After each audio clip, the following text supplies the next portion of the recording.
tuguhaye ikaze cyane hano turi kumwe namwe ku gitangazamakuru cyacu ndetse namwe kandi tubashimira ko mukunda kubana natwe mu buryo ku bundi Gendi Clement baje turi kumwe n'umukozi w'Imana kuri uyu mwanya aje kutubwira byinshi bikomeye tugenda tumubaza bijyanye n'ubuzima bwa none aho abantu bamaze kuhahamurwa n'isi ya none cyangwa se n'ibihe bya none ati ejo zaba turiho dute ugasanga afite ibintu bya panike n'ubwoba.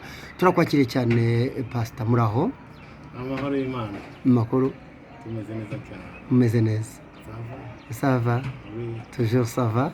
Ça va bien. Ça va bien. Ageze cyane abanje yatangije francophonie igifaransa.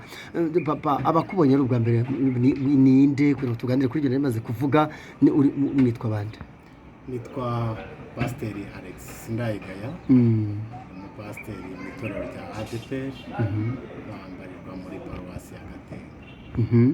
Urakoze cyane. Muri iki gihe abantu baribaza byinshi ati bafite ubwoba bw'ubuzima.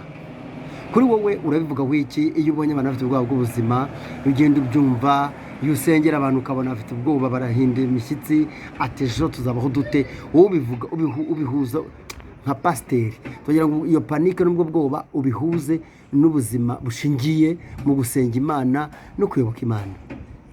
Murakoze cyane.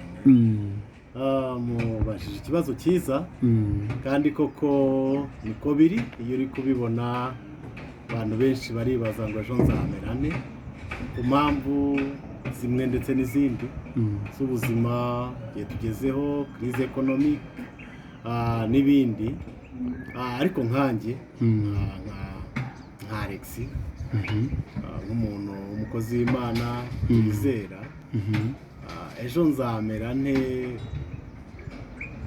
ntabwo nyitindaho cyane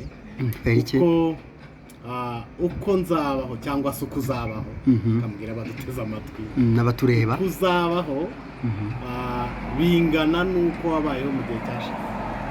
Ntabwo birangana uko uzabaho ejo kuzabaho ejo uko nzabaho ejo bingana n'uko nabayeho mu gihe cyashize. Ushatse kuvuga iki se? Uko nabayeho mu gihe cyashize nta ruhare rukomeye nabigizemo. Nabisobanura gute? Reka mvuge ngo ntabwo ubu ari bwo nagira ubwoba kuko nzabaho ejo kandi mu gihe cyashize hari ubuzima nabayemo bukakaye cyane bukomeye cyane Imana ikahansimbutsa nkaba mfite ubuzima ndi uno munsi ubu ntabwo ari bwo nakwibaza ngo ejo zamerane nzabaho bizagenda gute kuko igihe nariho mfura ipantaro nijoro nkayikamura cyane nkayikubita ngo buke yume njye gusenga hanyuma kugeza ubu nkaba njya muri garderobe ngatoranya imwe cyangwa ebyiri nkahitamo iyo nambara ubu sibwo nagira ubwoba bw'uko nzabaho ejo kuko uko nabayeho mu bihe byashize uko byagenze mu gihe cyashize hari ahantu Imana yamvanye iranzamura hari ahantu Imana yakuvanye mu buzima bwa kera hari aho Imana igejeje ikora ibyo biraduha ibyiringiro by'uko n'ahasigaye ari izahatugeze. Imana ishimwe cyane. Mwakoze cyane. Ejo nzamerane nagira ngo mu bantu mbwira abantu bari kwibaza ngo ejo bizagenda gute cyangwa se ejo tuzamera gute uko tuzabaho ejo byibatera ubwoba wihahamurwa n'uko uzabaho ejo uko tuzabaho ejo biri mu kiganza cy'Imana kandi uko uzabaho ejo nongere mbigusubiriremo bingana n'uko wabayeho mu gihe cyashize. Urakoze cyane. Ubihuza gute se muri Bibiliya se bibamo? Reka dusome ijambo ry'Imana byanditse mu gitabo cy'umuhanuzi Yesaya ibice 46 n'umurongo waho wa 3 haranditse ngo nimunyumve mwanzu ya Yakobo namwe abarokotse bo mu nzu ya Isiraheli mwese abo nahetse mukiri mu nda nkabaterura mukivuka nkabageza mu zabukuru ndiwe muzarinda imvi z'uruyenzi nkibaheka ninjye waremye ninjye uzaheka ni koko nzaheka kandi nzakiza amen. ndashimira Imana yaduhetse ijambo riratubwiye ngo nimwunyumve mwabo mu nzu ya Yakobo, abo nahetse mukiri mu nda nkabaterura mukivuka. Aravuga ngo ndiwe, aravuga ngo kandi nzarinda, nzakomeza mbaheke, muzarinda imvi z'uruyenzi nkibahetse. Ndashimira Imana ko iduhetse. Niyo mpamvu utapfuye, nuko ari mu mugongo w'Imana. Abarozi bararoze ariko ntibyagukoraho, ntibyaguhitana, kuko yari guhe. Mise nibuka ijambo rimwe, ijambo Yesu yabwiye Yohana ku kirwa Patimo. Yaramubwiye igihe yamusangaga ku kirwa, ngo nuko Yohana amubonye agendera hagati y'ibitereko by'amatabaza 7 by'izahabu, yikubita hasi amera nk'upfuye. Yesu yamukozeho aramubwira ngo witinya Yohana, ngo kuko ndiho. Aramubwira ngo icyakora nari narapfuye, ariko none dore muraho iteka ryose. Amubwira ijambo rikomeye ryo nshaka kuvuga. Aramubwira ngo kandi mfite imfunguzo z'urupfu n'ikuzimu. Ndashimira Kristo ko ari uzifite. Bagema, iyo aba atari Kristo zibitse, haba harameze ibyatsi kuri njyewe no ku bandi. Ariko kuko ari uzifite, baratekenika bagasanga arazifite. Ibaze iyo aba ari kanaka uzifite, wowe uneze amatwi. Ibaze iyo aba ari runaka uzibitse, ibaze ari wa wundi uzibitse. Ariko kuko atari uzifite, aratekenika bikaba ubusa. Barakugambanira bikabura ubusa. Baragenda bakagenda amajoro n'amanywa, ariko ni Yesu ufite urufunguzo. Imana ishimwe, ni Yesu uzifite. Nta bwoba ibyo kwibaza ngo ejo nzamerane, byo kwibaza ngo ejo bizagenda gute. Wowe kora icyo ugomba gukora, ubuzima busanzwe. Hanyuma iby'ubuzima, iby'uko uzabaho ejo, ubiharire yatumye ubaho ejo hashize. Ndashimira Imana yabanye natwe ejo hashize, ko ikomeje kubana natwe n'ejo hazaza. Future yacu iri mu biganza by'Imana. Mu izina rya Yesu, amen. Amen. Urakoze cyane. Abantu badukurikiye bababwira ibintu bikomeye cyane. Ibi byiringiro kubivuga gutyo ubivana hehe? Bivana mu mateka. Amateka maze. Amateka maze, amateka akubwira iby'ejo hashize. Yarangiza akaguha inyifato y'ibyo muri iki gihe, ariko akanagutegurira iby'ejo hazaza. Urugendo nagendanye n'Imana kuva mu butoya bwayo, yego, kuva muri karitsiye aho navukiye, muri uno mujyi wa Kigali imyaka mazemo. Urugendo nagendanye n'Imana, haleluya, rumesha kumenya ubuzima mpagazemo, yego, nkamenya uko ndi, nkamenya uko mbayeho, ariko kandi bikananyiringiza uko nzabaho. Mwakoze cyane, Imana ishimwe. Hari abanone bariho bato banone batazi ahashize, n'abanone nibagerejo bizagende gute? Biragoye, cyangwa abo ntibaragera mu gihe cyo kwiyeba no kwiganyira. Biragoye kumenya uko uzabaho ejo hazaza, utabanje kumenya uko wabayeho ejo hashize. Burya ejo hashize haduha gusimbuka urukiramende rw'igihe turimo, tukagera ejo hazaza. Okay, urakoze cyane. Kutugera ku musozo, wasomye amagambo ya Bibiliya. Abadasoma Bibiliya bo urababwira iki? Ko abadasoma Bibiliya kudasoma Bibiliya nibatajya no mu nsengero, ariko bakeneye kumvira ijambo, urakomeza ukoresheje ubuhe buryo? Burya iyo udasoma Bibiliya, cyangwa se iyo utazi Bibiliya, ni nko kubaho utazi, utagira itegeko nshinga.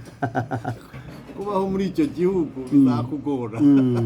Hano tuvuga ko biribanda ku bantu ko bagomba kugana Imana no gusoma ibyanditswe, kugira ngo bikomeze bibafashe mu rugendo rwo kwiganyira bafite cyangwa kwiheba.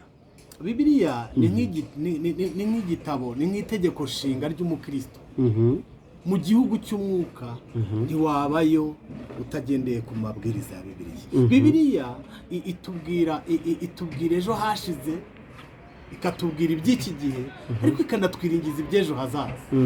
Bibiliya ndayikunda cyane, kuko hari igihe urara wumva bukwiriyeho wibutse ko ari igihe bwira ugiye bukwiriraho kandi abandi ari ku manywa imvura ikakunyagira abandi nta iri kugwa umuntu ahura ahubwo bo rwose wowe kunyagira wenyine ushatse kuvuga icyaho bishatse kuvuga waba uri mu buzima bukakaye abandi borohewe nicyo narimvuze bameze neza buri wese agira igihe cye abandi bakarara batariye wowe ubimena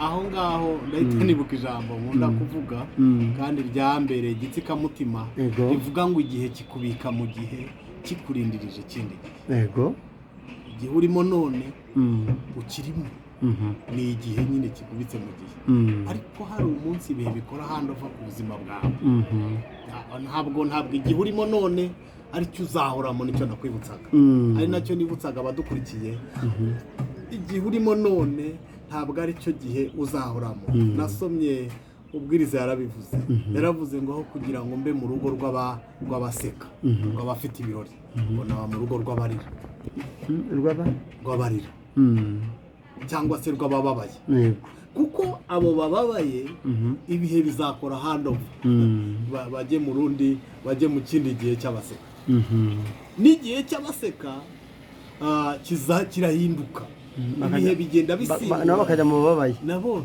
ni ibihe tunyuramo bihora bisimburana iteka ku buzima bwacu ubwoba rero burushire kuko ngo yaraduhetse izakomeza guheka niyo iduhetse inki imana yaraduhetse yavuze ngo abo nateruye abo nahetse mukiri mu nda nkabaterura mukivuka yego aravuga ngo ndiwe ngo imbizi zarinda z'ubuyenzi ntibahetse ubwoba nibushire uko twabayeho ejo hashize ni nako tuzabaho ejo hazaza kuko aho ugeze ntabwo ari we wahigejeje udondaguza wiga pirimeri imana yaraguhetse cyangwa utaranayize imana yaraguhetse iyo tugiye ku isoko twese tugenda tutitwaje diporome ashimira imana kwiheka bize igaheka abatara yarangije igaheka n'abaminuje twese turi mu mugongo w'imana imana ishimwe urakoze cyane iri jambo ryiza cyane rikomeza abantu bihebye biganiye ku hejo hazaza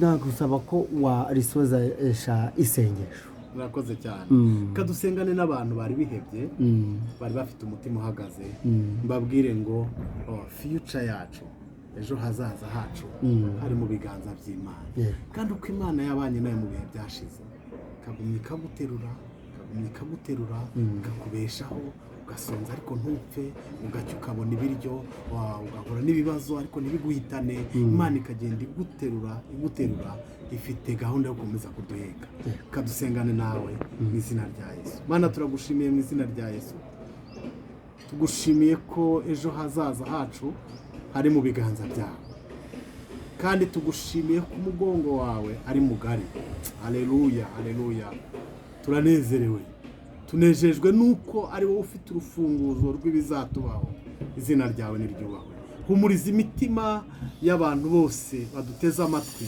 n'abatureba turabasabiye kugira ngo ihumure ry'Imana ribe ku buzima bwabo mu izina rya Yesu amen urakoze turagushimiye cyane kuri IGISUBIZO TV ugize neza buri wese nafata uwo mwanya yumve ko ejo hari izindi mbaraga z'Imana zikomeje gukora ndagushimiye wakoze kuganira natwe nakoze namwe kutugenderera nawe wishimye wishimye cyane ibihe byiza rero ibihe byiza kuri mwese rero mukomeze musangize iri vugabutumwa iri jambo na benshi mwakoze cyane